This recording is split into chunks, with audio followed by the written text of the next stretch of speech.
rather snappy, won't you? I have some very heavy thinking to do before 10 o'clock.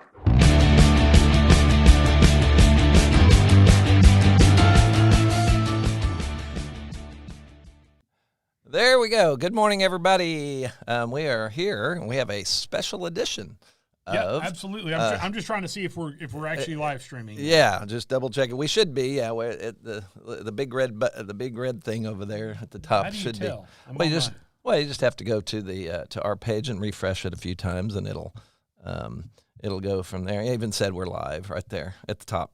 What does it say? Yeah, right there. It said we're live. Right. So, okay. But it just hadn't popped up. Anyway, good morning, everybody. We've got a special guest coming. Y'all may know we might have promoted it a little bit. I was gonna say. It was supposed to happen yesterday afternoon. I guess it was afternoon.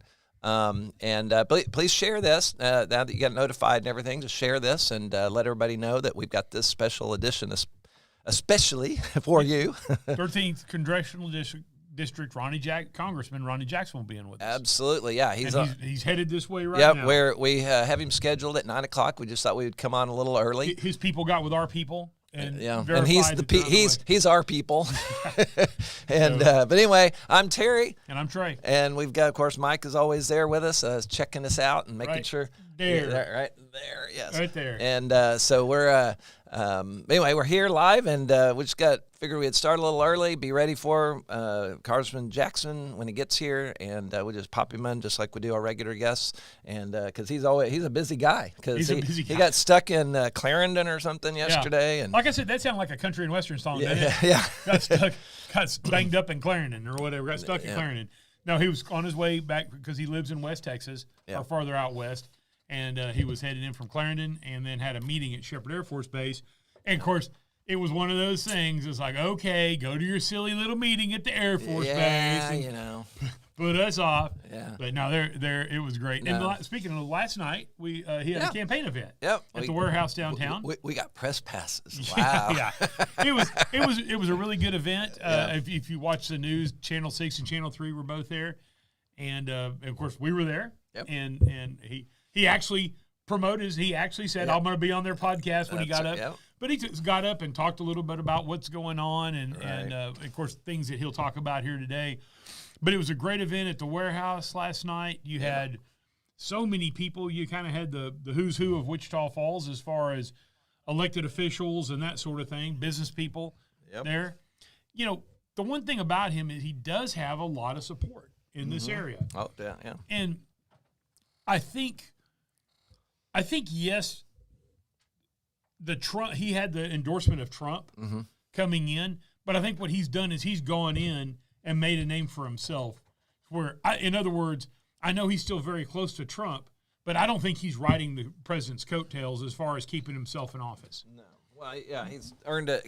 He's earned it. Yeah. That's what I'm getting at. Yeah. That's my point. It's not like, oh, I'm just here because I know the president. Right. No, it's not the case. I mean, Congressman Jackson has gotten in, and he's worked really hard for the 13th Congressional District. He's been a great advocate for us there in Washington, D.C. Right. And he's not resting on any laurels that he had in the past. He's making his own way, making his own mark. And he's serving on so many committees. He talked about that. Oh, I know. It's like, wow. He serves on about twice as many committees as just about anybody else in Congress. Yeah. Oh, no. And, of course, things related to what he's doing. I guess he said that we're his district, 13th District, is the largest agriculture area or district in Texas, right? And so, of course, that's his. I got to take care of. He's on the agricultural committee. He's on the armed services committee, which obviously Shepherd and Shepherd. You have Bell Helicopter, right? And Amarillo, I guess is it Amarillo? There's some. Yeah, and Pantex, I think, is another manufacturer there. Right, so there's some very important military things that are going on in his district, and he's done a great job of advocating for those. Right, absolutely, and he also honored former mayor and more recently I guess he's the executive director, CEO of Shepherd Military Affairs Committee, Glenn Barham. Yeah. He honored him with a flag and a nice letter from his office and from him. And so it was, he honored him because Glenn has decided to retire. Right. And he's got Mike Battalingo coming to replace him.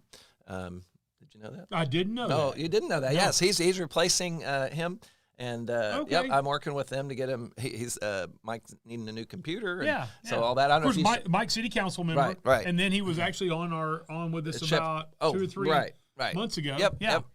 So I did not know that. That's great. Okay. That'll be a great. Mike is really, he's a very dynamic person. Of course, he was great on our podcast. Right. His background in the military and all that.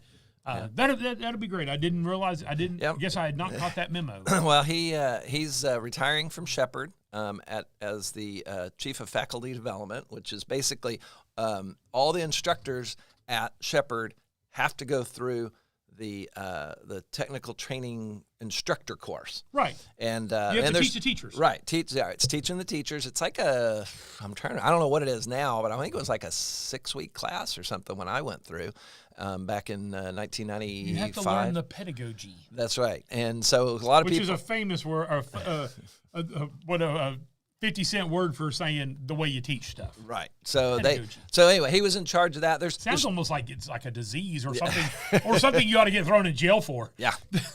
So anyway, he's there, and so now he's going to take over for where Glenn was, and so he's been coming in on Fridays, and I don't remember when the official date is for Glenn to retire. But I think the end of March. I talked to Glenn. Okay, then there you go. Yeah. Okay. And by the way, Glenn Barham did a great job as mayor. Mm-hmm. He was here during our big flood, so he part of it there. He was during, but he's done a great job, and he's done a really good job at the Shepherd Affairs Committee. Yep. Military Affairs Committee. He's done a great job there. So big props to him and he was a Wichita Falls police officer before that. Right. So he spent a lot of time in public service public service ish. Now we've talked about this before. I know that you can say police officers, they're public servants, but they're really not because they're getting paid. Well, so nobody's really in service. No. School board members don't get paid a nickel. Well, but I'm sorry, you and I don't get paid a nickel in Clay County. No, I understand what you're saying. So they are in public serve. They serve the public, right?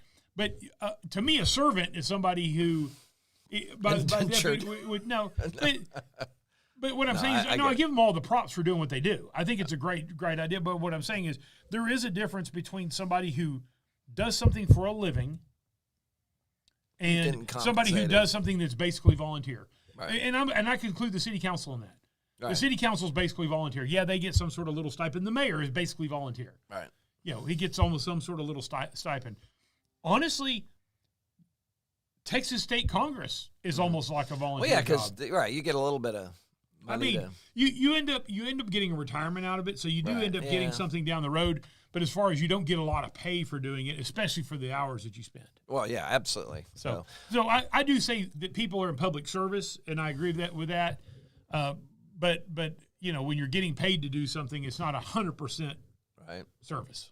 All right. Here comes the congressman. Yes. Come on in. And he's early, and that works. We're ready for you. Oh, you didn't get the memo. We're wearing blue today.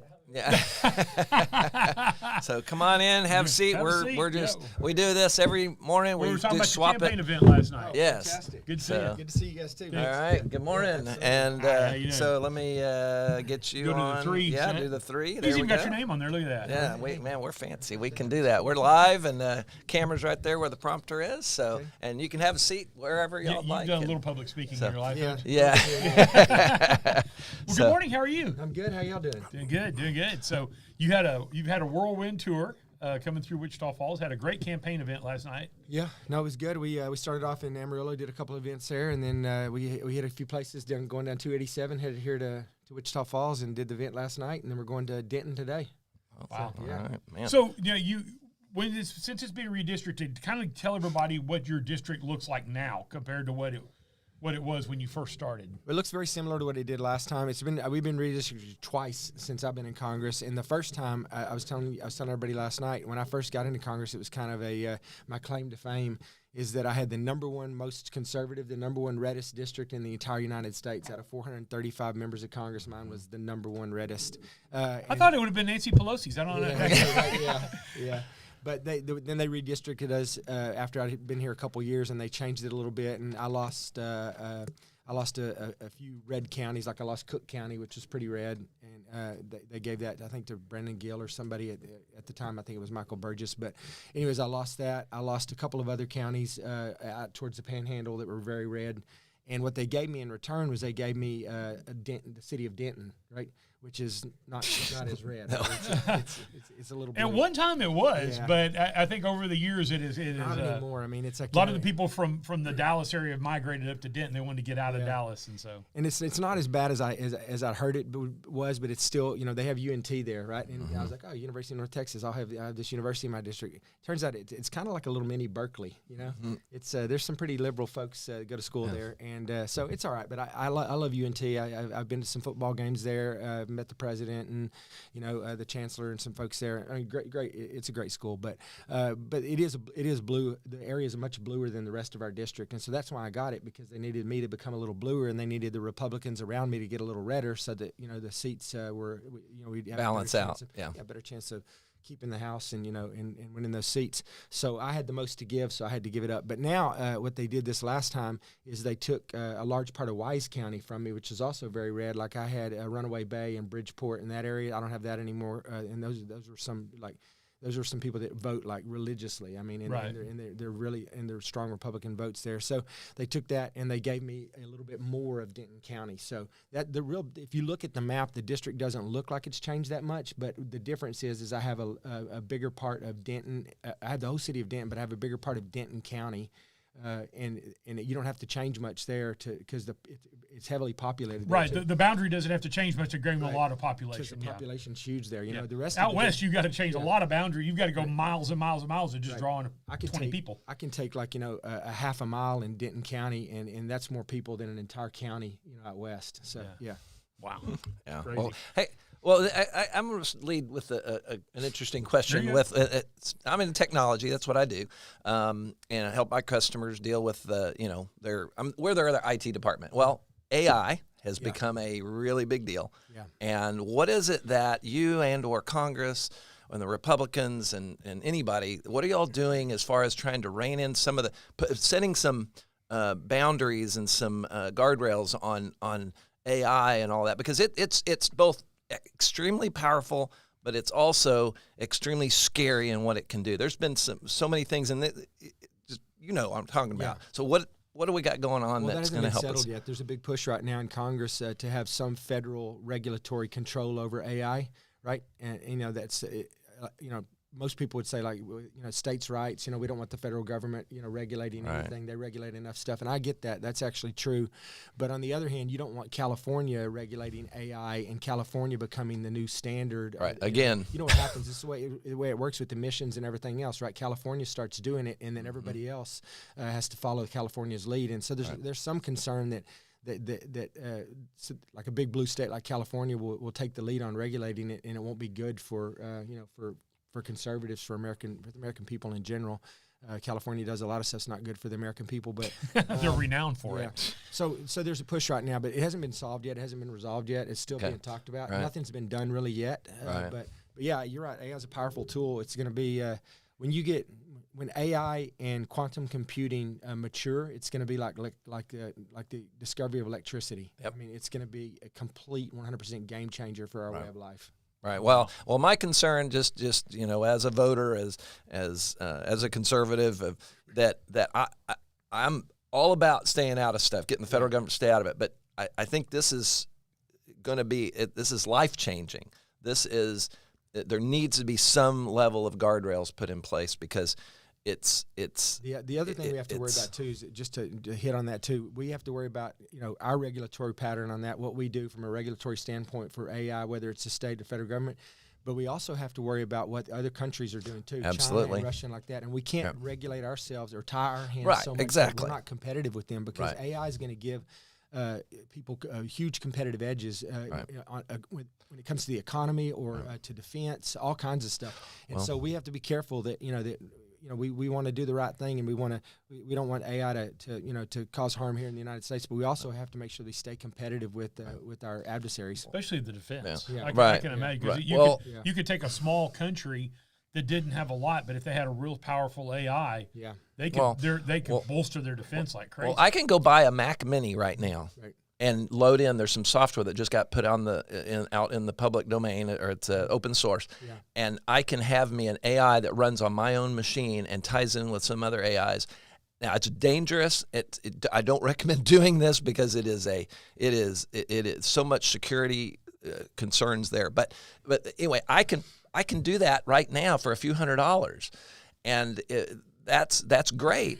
But I think my biggest thing is probably not so much regulating maybe some of what companies are doing a little bit, but what I'm talking about is the social aspect of it, the reality, all the fakes, the deep fakes and all that. I think there needs to be some rules in place or laws that specify you have to disclosure, because it's still kind of creepy and weird right now, and you can tell in most cases.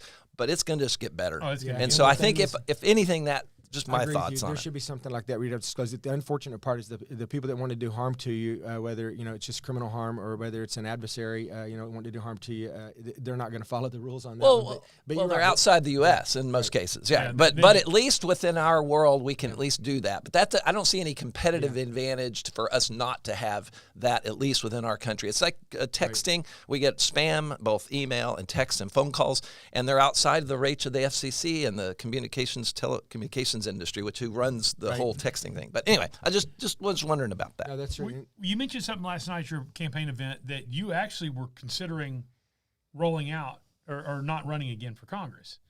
I was, But obviously you are. Yeah. But so let everybody know, like, what all is also pretty amazing. A little bit of how much you do in Congress. You don't just serve on a committee here or a committee there. You're really busy, and we talked about that a little bit. Just let everybody know kind of how much you do in Congress and how active you are. I'm not like tooting my own horn here or anything, obviously, but I actually work harder than just about any member of Congress, and I'm not.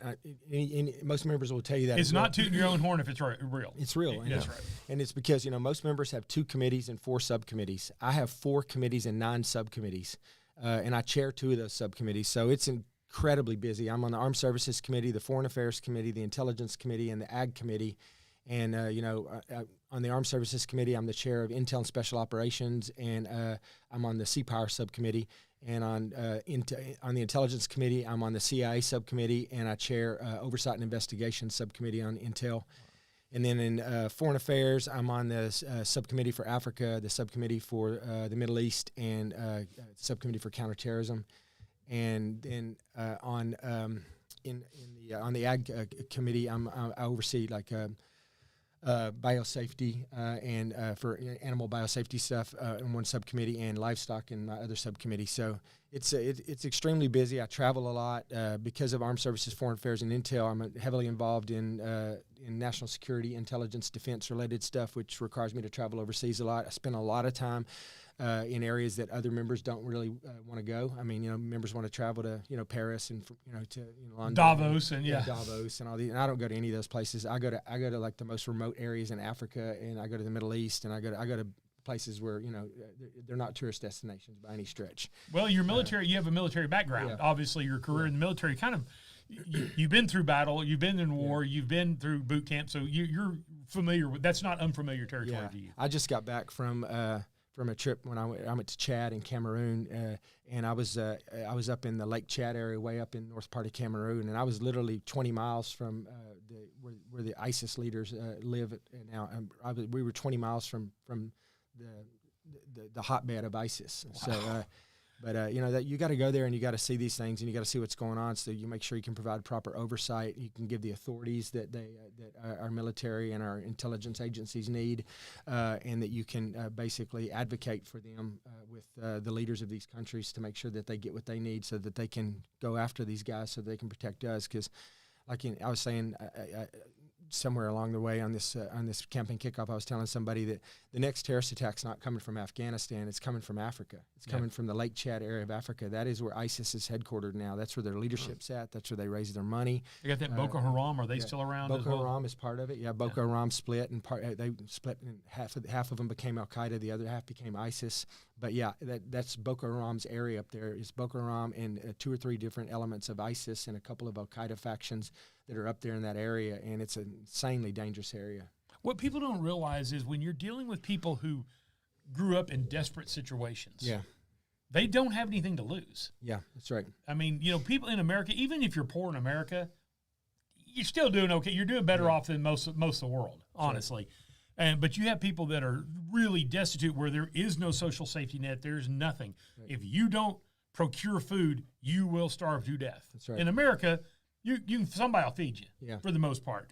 So yeah, I can imagine you have to have that different mindset when you go into the intelligence of what's the motivation of these people. Yeah, and they do that. They roll in. That's how they win the favor of people when they first come in. Is they come into these communities. The local governments, the country, the main government for these poor countries, they can't provide for anything for hospitals, schools, anything at all.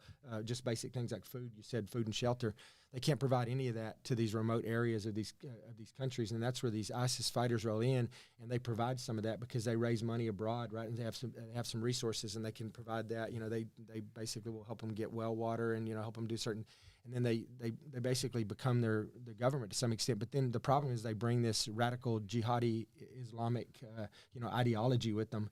That if you're not if you're not one of them, then you have to die no matter what. And everyone has to be killed. They can't coexist. And so that's when you see all them rolling through towns and just mass murders and targeting churches and things like that. Well, a little closer to home, what's going on here in the district that you're working on? Well, I stay busy with ag issues. Like I said, I'm on the ag committee as well. And 13th Congressional District is the number 1 ag district in the state of Texas. So stay pretty busy with those issues, farmers and ranchers. And we had a lot of stuff in the recent reconciliation bill. We're still trying to get the farm bill passed, which has been trying to pass ever since I got to Congress.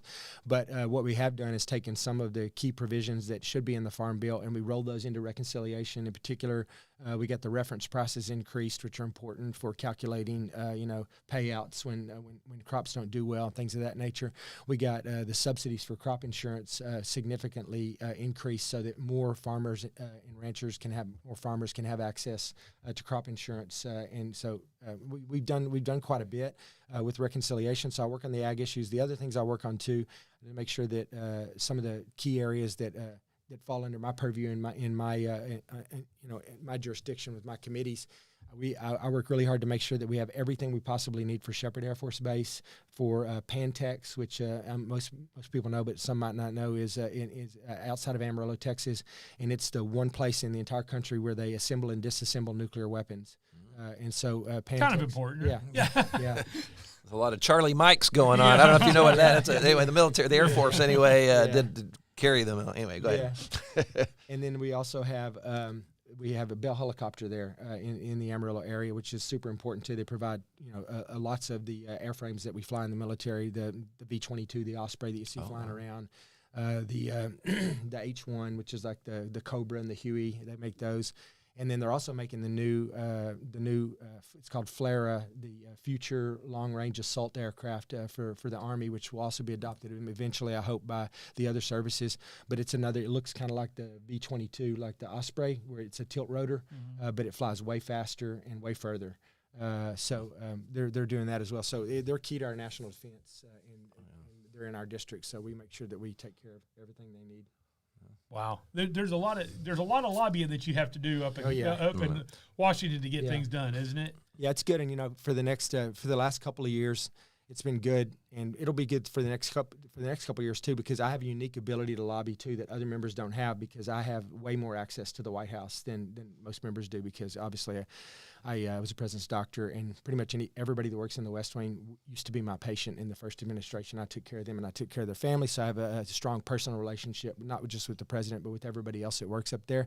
So if I need something, I can just ask for it and usually get it. And most members don't have that kind of access or influence. So it's unique to the fact that President Trump's in office. It'll be gone in a couple of years. When he's out of office, I won't have that anymore. But I feel like I would be stupid if I weren't taking advantage of that to benefit my district while I had the opportunity. Oh, absolutely, yeah. I mean, that's the whole thing about a lot of whether it's politics or day-to-day life and in business. You get things done with personal relationships. It's not about just being loud and all that. You've got to earn that respect. You've got to get into that thing. So I'm Well, anybody thankful. can go on TV and Yeah, blah, blah, I blah, blah, know. blah, but that doesn't get anything done behind That's right. on the Exactly. floor. You can complain all you want, but you got to get that relationship and then work with people and figure out where in the middle that you can work together. So That's right. but- Yep.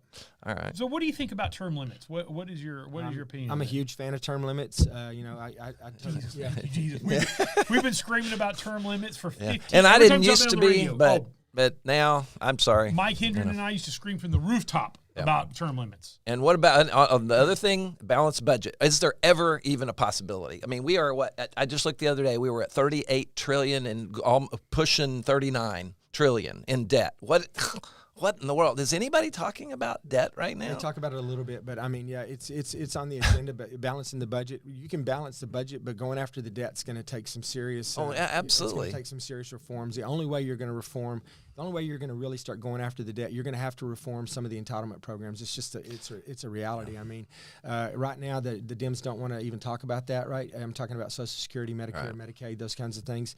They don't want to talk about it, and so the result is you don't talk about it. It just keeps getting worse and worse, and eventually those programs just run into the ground and they don't exist anymore. So they will eventually crash and burn, and they won't even exist anymore if we don't reform them. We could reform them, and then we could start working on paying the debt down a little bit, and gradually it would take a while to get the debt paid down. But if we balanced the budget, reformed the entitlement programs, and started bringing the debt down, we could fix this. What about convention of states? Because that's obviously at least those two things, term limits and national debt are one of they want a constitutional amendment about that. So where I know we're like at 17 states or something. I think 19 maybe. I don't remember. Yeah, Kansas. I'd have to look and see. But yeah, Are you for that? I mean, it's a risk, but because I guess if you open it up, then you can open it up to everybody at that point. Yeah, there's certain things you're going to have constitutional amendments to actually do. You can't do everything through Congress with some of it is constitutional. The Constitution has to be amended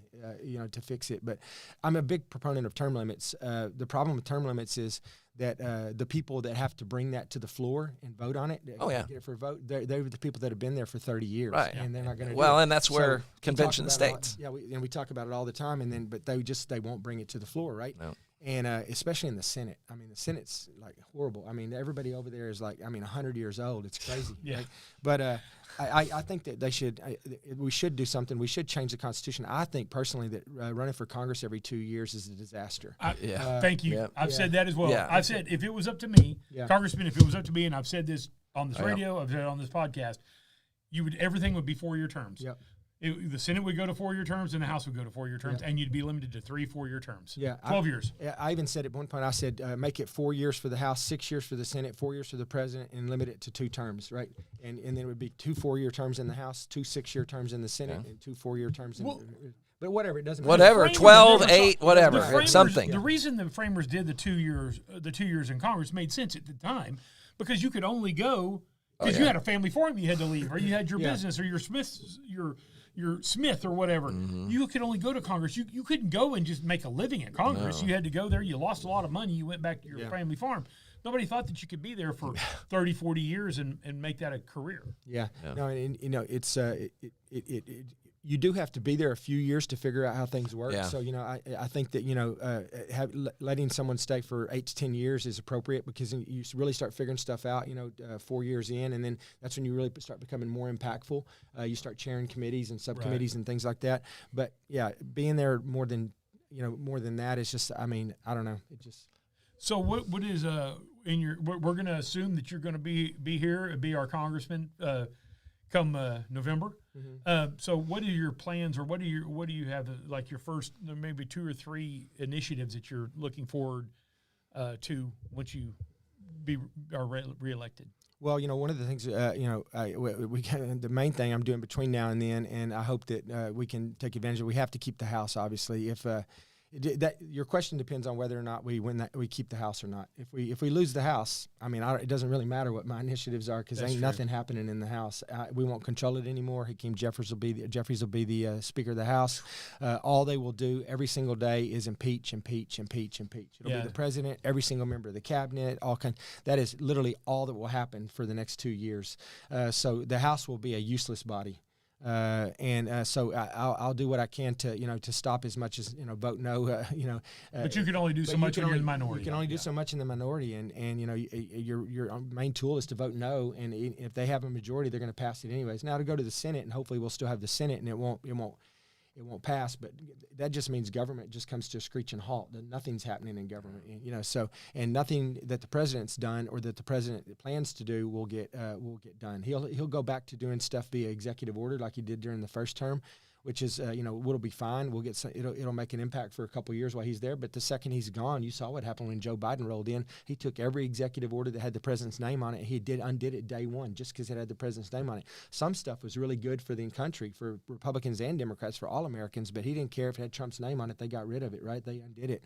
That's what happened again. So the only way that we make a permanent impact is that we take, and we did some of this in reconciliation. We had a bunch of the president's executive orders that we codified and made into law. But we have to take every single executive order that the president's done and everything that he's going to do from now until the end of his term, and we have to run it through the House, run it through the Senate, get him to sign it into law. So it's codified. It's law. It's not an executive order, and it can't be overturned by a new administration. By the stroke of a pen. Right. They have to go back, and the only way it gets overturned is to go back through Congress, and Congress has to vote a new law, right, which is much, much harder to do.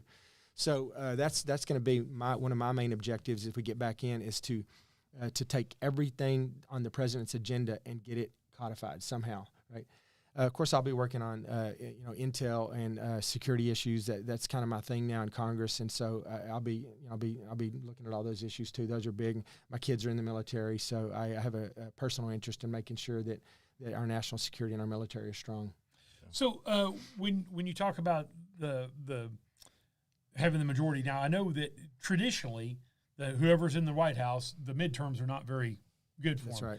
But it seems like there is some headwinds right now that the Republicans, because I think people before the November elections, people are going to start to see some of the benefits of the big beautiful bill. Yeah, they already are starting this year. I mean, people are starting to see it. Yeah, and I think if we could start seeing that on Main Street, then I think there's a good chance if Republicans get out and vote. Yeah, that's the problem. They've got to get out and turn out. They can't make that assumption. It's going to be okay, or Trump's not on the the They got to get out and vote. That's a problem, and I was talking about this a little bit last night. I realized, not too long after I was here, after President Trump had run the first time, and obviously certainly since he's ran the second time, they go back and they look at the results of the elections and who voted and why they voted and this, that, and the other. And they're Democrat voters, they're Republican voters, and they're Trump voters, right? And most Republicans are Trump voters, but not all Trump voters are Republican voters necessarily, right? So Trump carries more weight than the Republican Party or the Democrat Party. He has more voters that vote for him because they're voting for President Trump than the Republicans have or the Democrats have, independently. So the worry is, because like you said, he's not on the ballot. The worry is that the Trump voters won't see a reason to go to the polls, right? But what I'll tell you is, if you're a Trump voter and you're, listen here to what we're saying, you've got to get out and vote. It's important. President Trump needs you to vote, just like he did when you voted for him to become president. Because if we don't keep the House, his agenda is DOA, right? You're right, yeah. And so if you care about his agenda, his legacy, and the great things that he's doing, you have to get out and vote, and you have to get Republicans elected to Congress so that we can continue to push those forward. All right, let's go out in numbers and cut that razor thin margin into a little more, a bigger margin from on the Republican side. With this Republican Congress, this is one of the first times that I've seen that where I think the Republicans have really had both houses and done something. Yeah, no, it is. Because in the past, when Republicans have had both houses, they acquiesce to the Democrats and they make deals and stuff like that. Where it's like this. Well, there's one reason Congress has been pushing. The only reason that's not happening is because of President Trump. Yeah, because President Trump actually, and I say this, I have utmost respect for Mike Johnson as the Speaker of the House. Mike's awesome. He's the right man for the right job at the right time, for sure.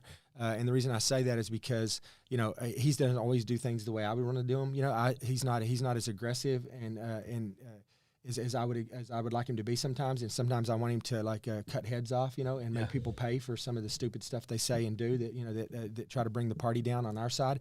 But he's not like that. But the one thing that his superpower is that he has no ego, and that's very very unique for somebody in his position. Sure. Right? I mean, it's like, most people that rise to the level of the Speaker of the House have a massive ego, right? And they think they're going to be president someday and everything else. And if you had somebody like that in there right now, if we still had Kevin McCarthy in there or some of the other folks that ran for Speaker that didn't get it, that have, big egos, which, most people in Congress have big egos. It's just the way it is. But if you had some of those people in there, they would have butted heads with the president pretty quickly, and the whole thing would have fallen apart. Mike Johnson does not have a big ego, and he lets the president kind of dictate what we're doing in the House sometimes because he knows he can't do it without the president. The president picks the phone up, he calls people, he tries to convince them. On occasion, he might, kind of quietly threaten them, if he needs to or whatever, but he gets people in line. So he spends a lot of time talking to members that, that want to go off the rails and blow stuff up, and he brings them back and gets their vote. And most speakers would be offended by that because he's kind of acting a little bit like the Speaker of the House as President of the United States. But Mike Johnson does not get offended by that at all. So that's the reason that it's working right now. And then once the House passes, it's a lot harder for the Senate not to pass it. And he has some of that kind of same influence on the Senate side. But, the Senate's a different animal. We need 60 votes over there. So it's a lot harder because we only have 53 or 54 seats over there, right? So and Rand Paul's. Right. Yeah, you don't know whether what way he's going to vote. They've got Rand Paul, and we've got Thomas Massie, who's useless in our party. He might as well be a Democrat. So, which leaves us with a 1-seat majority because we have a 2-seat majority technically, but one of them is Massie, and he's no good to anybody. So we just end up with one Republican walks away from our agenda, it's dead. Because if you have a tie in the House, it's a no. Yeah. So, okay. So it's funny. I heard real quickly. I heard Senator Kennedy on a podcast, and he was talking about how unique the Senate is. And he said the problem is about 80% of those people look in the mirror every day and think that they're going to be the next president. Yeah. I tell that story sometimes too. I was a physician to the president, right, for Bush, Obama, and Trump, right. And I was talking to this guy, Admiral Icehold, who was a great guy. He used to be the physician for Congress. He was the attending physician to Congress, and he took care of the House and the Senate. He oversaw all their medical care. And so every now and then he and I would interact on different issues. And he told me one day, he goes, Ronny, you got the easy job. He goes, all you have to do is take care of the President of the United States. He goes, I have to take care of 535 people that think they ought to be. Good point. Yeah, that's pretty good. So okay, well, let's. I know you're up against time, so we don't want to hold you too long. Is there anything else you want to say to anybody before we? No, just thank you guys for having me. I'm super proud to be the representative from the best district in the country and represent the fine folks of the Panhandle in North Texas and get out and vote. And vote is. Oh, and I want to say something too, just to be a little bit political right now, just because people have been asking me where I stand on this. And you guys may have a different opinion on this. If you do, it's totally fine. But look, I want to tell people too. I've been pushing some stuff out because I want people to get out and vote for Chip Roy too. For Attorney General, and Chip hasn't always had the best relationship with the president. The president, Chip's not his favorite person sometimes.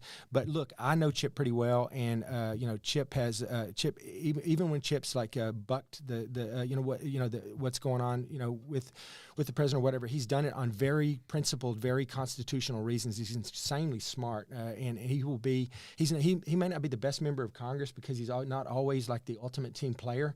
And he always wants 100% or nothing, which is a difficult thing to do sometimes. But I'm telling you, as Attorney General, he will light this place on fire, man. He will be a phenomenal Attorney General. So that's my quick pitch outside. And I know a lot of your listeners, may not agree with me. That's fine, but that's who I'm voting for. It's funny because I was talking to a lobbyist I know in Austin, and I asked him. I said, we're getting blistered with MAGA Mays versus Chip Roy's a rhino that Trump hates, and MAGA Mays is the man. MAGA Mays is MAGA Mays because he put $10 million of his own money in his campaign. Yeah. So it's just been funny.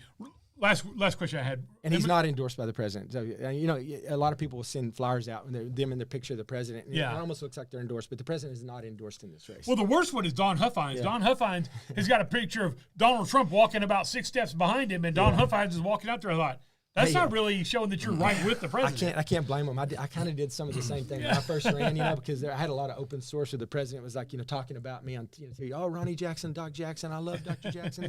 And so, I didn't have the president's endorsement right off the bat because I had 15 people in my race and like, hey, can you win this? And so right off the bat, I just took a lot of the open source stuff, clipped it, and made a commercial out of it. Immigration reform. Is there any chance of real immigration reform? We're going to have to do it. Yeah, I think that, the thought has always been we will talk about immigration reform once the border is secure. Exactly. Right? Now Well, we secured the border now. The border is locked down, right? So now we need to start talking about, not the border's locked down. We have two issues now. We got to get the people that came over here illegally, especially the criminal elements. That's what I care about, the murderers, the rapists, the carjackers, the child molesters, the human traffickers and drug traffickers that came across it, because there are millions of just them. I mean, over 1 million of them for sure, hundreds of thousands at least. That always live it when you hear Democrats on TV go, "Oh, there's only 14%." Okay, that's a ton of people. No, President Trump is like he pointed this out, and it was completely people. Places like El Salvador and Nicaragua and Guatemala, and places like that.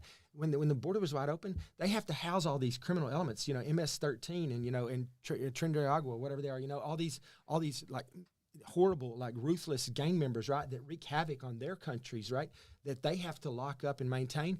When the border was open, they said, you know what, let's dump the prison and send them all to the United States. We don't have to pay for them. They're not our problem anymore. They won't even be here. They can go to the United States and wreak havoc, and then they're not our problem anymore. Crazy? They did that. They live here now. Those people are in our communities now. So we got to get them out. So yes, we got to get those people out of here, and then we have to really start working on a reasonable immigration policy, right, where you can come here, you can go through things the right way, you can work hard, and you can become a citizen if you want to. If you don't want to become a citizen, you can come over here. You can get the authority to work over here and make some money and pay taxes, but you got to do it the right way, right? Absolutely. We can't have an open border. No country can exist like that. My wife's an immigrant. Yeah. And she's an American citizen now. She hates illegal immigration. Yeah. I'll tell you offline about that. She's Yeah. you talk immigrants who have come here legally Yeah.